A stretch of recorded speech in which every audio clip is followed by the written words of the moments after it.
Welcome to my blog education वाला। हम लोग DElEd first semester first year का बाल विकास के कुछ महत्वपूर्ण प्रश्न के बारे में चर्चा कर रहे थे, जो कि बहुत महत्वपूर्ण है। इसके पहले वीडियो में हम 29 तक चर्चा कर चुके थे। आज हम प्रश्न 30 से चालू करेंगे। चलिए स्टार्ट करते हैं।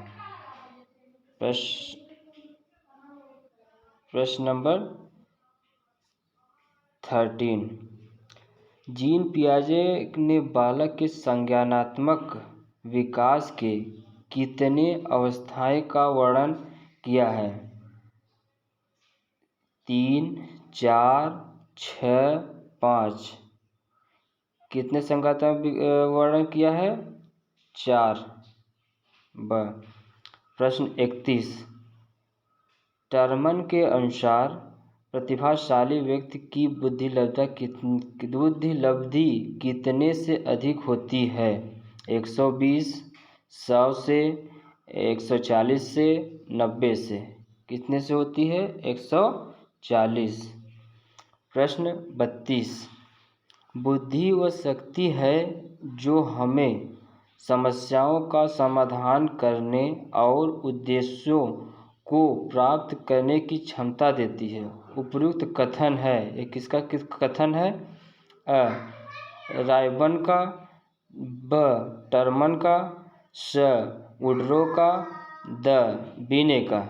ये किसका है? वुडरो का।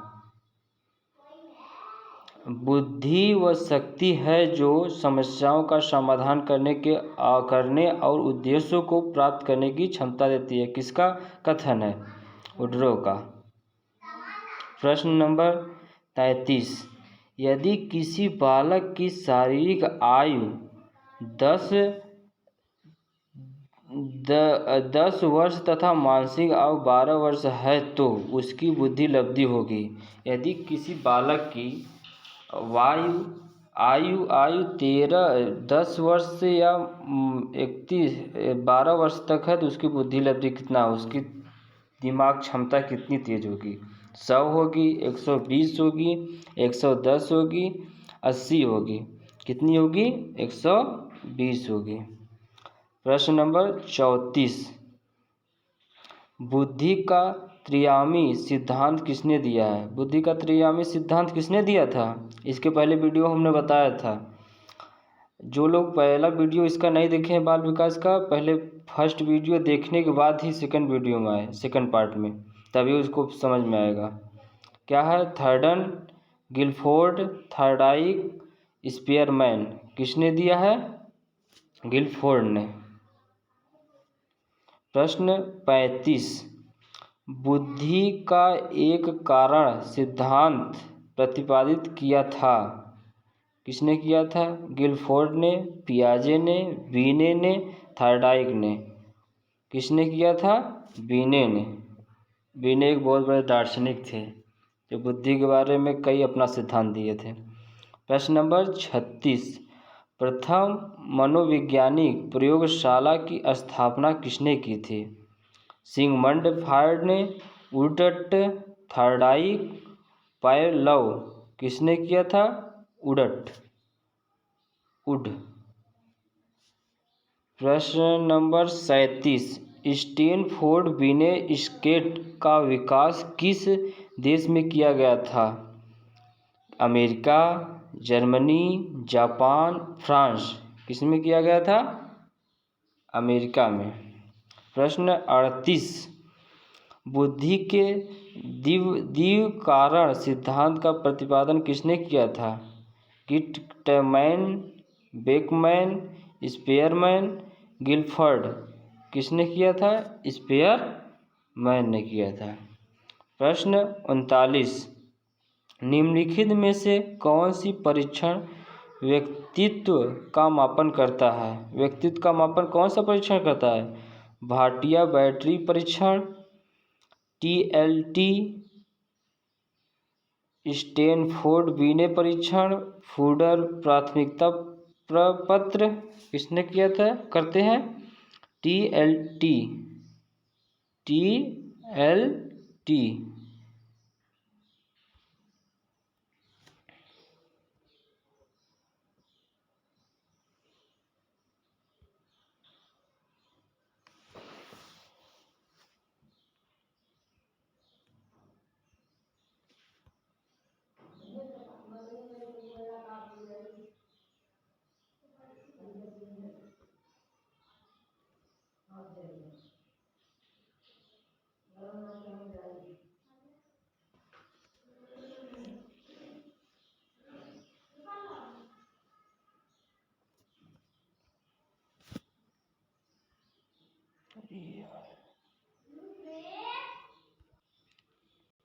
प्रश्न नंबर 60।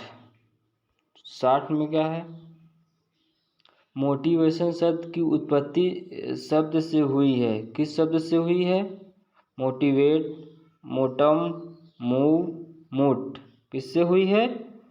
मोटम। प्रश्न 61। प्रेरणा के प्रकार हैं। 2 प्रकार है। प्रेरणा कितने प्रकार है? 2 प्रकार हैं, 3 प्रकार हैं, 4 प्रकार हैं, 5 प्रकार हैं। कितने प्रकार हैं?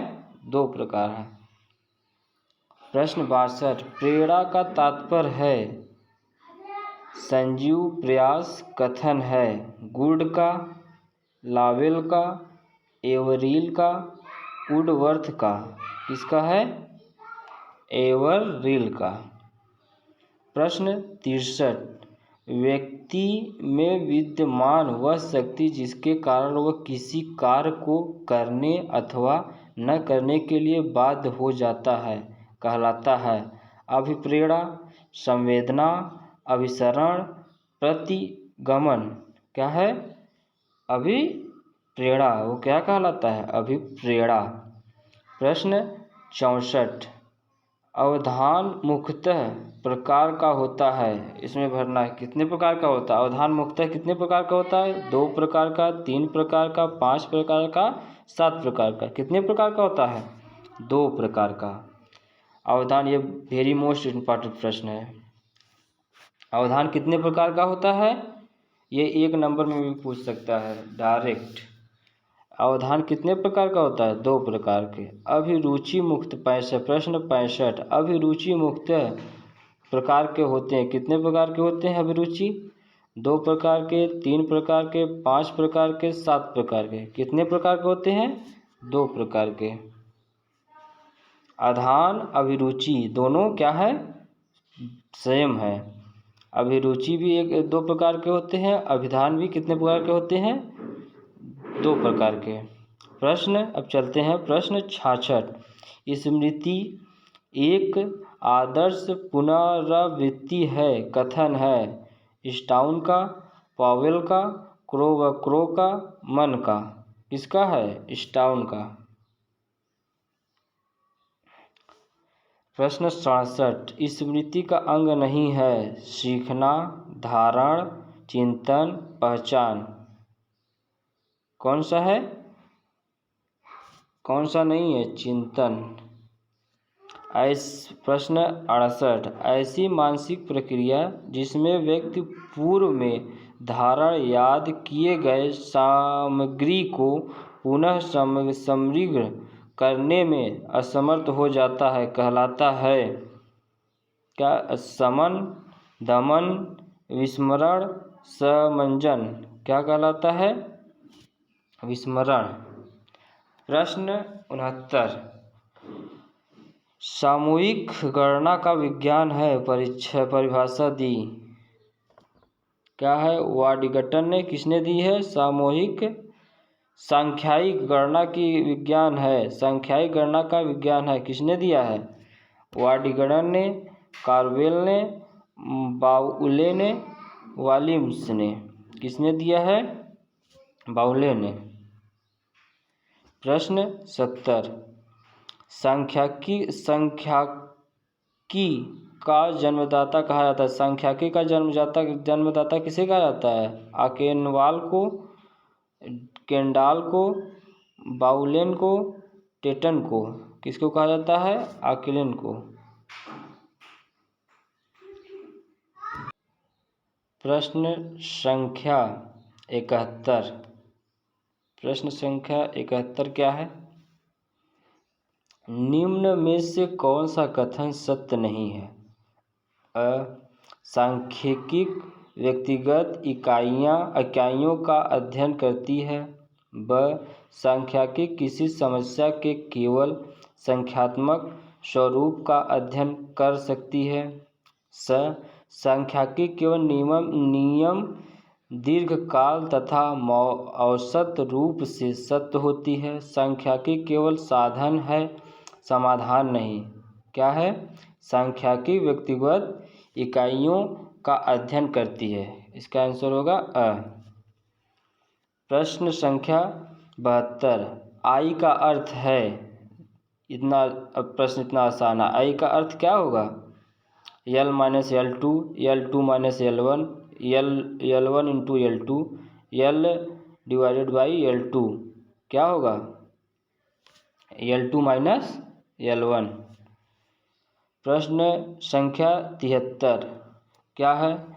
चित्रलेखों द्वारा आंकड़ों के प्रस्तुतिकरण की विधि को विकसित किया था। किसने किया था? आकेनवाल ने, डॉक्टर ओटो न्यूरक ने, सिम्पसन ने, टेटन ने। किसने किया था? डॉक्टर ओटो ने। प्रश्न संख्या 74 कौन सा मध्य स्थिति मध्य पोजीशन, किसको मध्य पोजीशन क्या कहते हैं? पोजिशनल एवरेज है। मध्य को हिंदी में इंग्लिश में क्या बोलते हैं? एवरेज। हरात्मक मध्य, माध्यिका, समांतर मध्य, गुणोत्तर मध्य। कौन सा मध्य? माध्यिका। प्रश्न संख्या 75 श्रेणी का प्रत्येक पद गणना में सम्मिलित होता है। बहुलक में, समांतर मध्य में, माध्यिका में, सभी में। किस में होता है? समांतर माध्यम में। प्रश्न संख्या 76 यदि 3, 4, x, 8 की माध्यिका 5 हो तो x का मान होगा 5 होगा, 4 होगा, 6 होगा, 3 होगा। क्या होगा? 6 होगा। क्या होगा? 6। प्रश्न संख्या 77 संख्याओं का माध्यम 15 पाया गया है। यदि दो संख्या 10 तथा 12 निकाल दी जाए तब शेष संख्या का मध्य होगा। क्या होगा? 10 होगा, 25 होगा, 15 होगा, 12 होगा। ये प्रश्न पूछ रहा है। अगर ये प्रश्न किससे सॉल्व होगा? L1 L2 माइनस L1 आई का। सर इसका आंसर होगा 15। प्रश्न संख्या 78 समांतर मध्य की गणना के लिए वर्गांतर होनी चाहिए। क्या होनी चाहिए? समान, समावेशी, असमान, उपयुक्त, सभी संभव। उपयुक्त, सभी संभव। प्रश्न नंबर 79 यदि समांतर मध्य और बहुलक क्रमशः 35.4 तथा 32.1 है तब माध्यिका है 102.9, 67.5, 68.5, 34.3। क्या होगा? 34.3 होगा। प्रश्न नंबर 80 किस माध्यम की गणना में श्रेणी के प्रत्येक मूल सम्मिलित नहीं होता है? हरात्मक में, माध्यम में, समांतर मध्य में, बहुलक में, गुणोत्तर माध्यम में। किस में नहीं होता? बहुलक में। यदि आप लोग को ये मेरा वीडियो अच्छा लगे और आप लोग के लिए डीएलएड फर्स्ट सेमेस्टर वाले बच्चों के लिए अच्छा लगे तो मेरे चैनल को शेयर करें, सब्सक्राइब करें, कमेंट करना ना भूलें। आप लोग वीडियो देखने के बाद शेयर ज़रूर करिए जिससे हमको मोटिवेशन मिलता है। प्रश्न संख्या 81 प्रश्न संख्या 81 क्या है? औसत गति औसत गति, चलन, वेग आदि की गणना में प्रयुक्त होता है। क्या होता है? हरात्मक मध्य, समांतर मध्य, गुणोत्तर मध्य, उपयुक्त सभी। क्या होते हैं? हरात्मक मध्य। प्रश्न संख्या 82, निम्नलिखित आकार का बहुलक ज्ञात कीजिए। दो बहुलक क्या दिया हो? पहले प्रश्न है ये। 2, 3, 4, 2, 1, 7, 6, 7, 6, 5, 6, 8, 9, 5। बहुलक कैसे निकाला जाता है? पहले हम इसको क्या करेंगे? अवरोही क्रम में सजाएंगे। अवरोही क्रम में सजाने के बाद जो दोनों के मध्य आएगा, पूरा संख्या को गिन लेंगे और जो उसके मध्य में आएगा वही होगा मेरा बहुलक। क्या इसका आंसर क्या होगा? 6। ये प्रश्न सॉल्व करना पड़ेगा, वैसे हो जाएगा। इसका आप लोग सॉल्व करेंगे जैसे मैं बता रहा हूँ, वैसे इसका आंसर आएगा 6। प्रश्न संख्या 83 पदों के योग में पदों की संख्या से भाग देने पर जो प्राप्त होता है कहलाता है। पदों की संख्या, पदों का योग, ये क्या है? इसको क्या बोलते हैं? मध्य। पदों की संख्या बटे पदों की योग, ये डायरेक्ट फार्मूला पर है। इसका आंसर क्या? प्रश्न भी पूरा नहीं पढ़ना पड़ा। इसका क्या होगा आंसर? मध्य।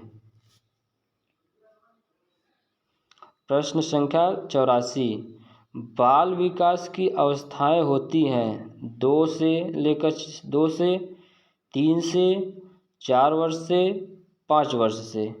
कितनी वर्ष से होती हैं? 3 वर्ष से। किशोरावस्था कब से चालू होता है? 14 से लेकर 18 वर्ष तक। प्रश्न संख्या 85, बाल मनोवैज्ञानिक का सर्वाधिक महत्व है। बाल विकास के दृष्टि से, बाल शिक्षा के दृष्टि से, बाल विकास एवं बाल शिक्षा के दृष्टि से, बाल समायोजन की दृष्टि से। किसके? बाल विकास एवं बाल शिक्षा के दृष्टि से। प्रश्न संख्या 86, किशोरावस्था बड़े बल, तनाव, तूफान तथा विरोध की अवस्था है। यह कथन किसका है? किलपैट्रिक का, स्टेनहॉल का, TPNN का, वाटसन का। किसका है? स्टेनहॉल का। किशोरावस्था क्या है? बड़े बल, तनाव, तूफान। इसको कहते हैं किशोरावस्था को तूफान का एज। एक किसने दिए बोल बताए हैं? स्टेनहॉल ने। प्रश्न संख्या 87 की तरफ हम चलते हैं। इसमें क्या दिया है?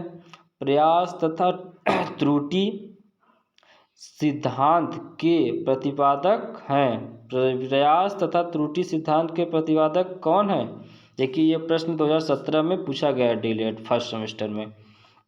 CL हल ने, पावलन ने, थॉर्नडाइक ने, वुडवर्थ ने। किसने किया है? किसने दिया है? प्रयास तथा त्रुटि का सिद्धांत किसने दिया है? थॉर्नडाइक ने। पियाजे ने किसका सिद्धांत दिया है? संज्ञानात्मक विकास का। और कोलबर्ग का किसका? उनका सिद्धांत क्या है? कोलबर्ग का नैतिकता का सिद्धांत। समझ गए आप लोग ना? अब चलते हैं अगले प्रश्न की तरफ। प्रश्न संख्या 88, केंद्रीय प्रवृत्ति का मापन नहीं है। मध्यमान, माध्यक, प्रसार, बहुलक। कौन सा नहीं है? प्रसार। प्रश्न संख्या 89, किशोरावस्था की विशेषताओं को सर्वोत्तम रूप से व्यक्त करने वाला एक शब्द है। ये बहुत मोस्ट इम्पॉर्टेंट प्रश्न है। क्या होगा? ये देखिए 2017 में आया हुआ है। विकास, परिवर्तन, समायोजन, अस्थिरता। क्या होगा? परिवर्तन। प्रश्न संख्या 90, बाल विकास को प्रभावित करने वाला कारक नहीं है। पोषण, लिंग भेद, संस्कृति, तनाव। क्या नहीं है? संस्कृति नहीं है। यह वीडियो डीएलएड फर्स्ट सेमेस्टर के लिए है और यह वीडियो आप लोग के लिए अगर यूजफुल हो तो मेरे चैनल को सब्सक्राइब करें, शेयर करें, कमेंट करना ना भूलें। और कोई भी अगर इसमें त्रुटि हो तो कमेंट कर कर अवश्य बताएं। और यदि आप लोग इस वीडियो को और चाहते हैं, अभी हम सेकंड वीडियो में प्रश्न संख्या 30 से लेकर 90 प्रश्न संख्या 90 तक चर्चा किए हैं। अभी और चाहते हैं, अगर आप लोग को ये वीडियो आपको लोग को अच्छा लग रहा है तो आज आप चाहते हैं कि और वीडियो आए तो प्लीज़ कमेंट में हमको और भेजिए। और thanks for watching video. Vande Mataram. जय हिंद, जय भारत।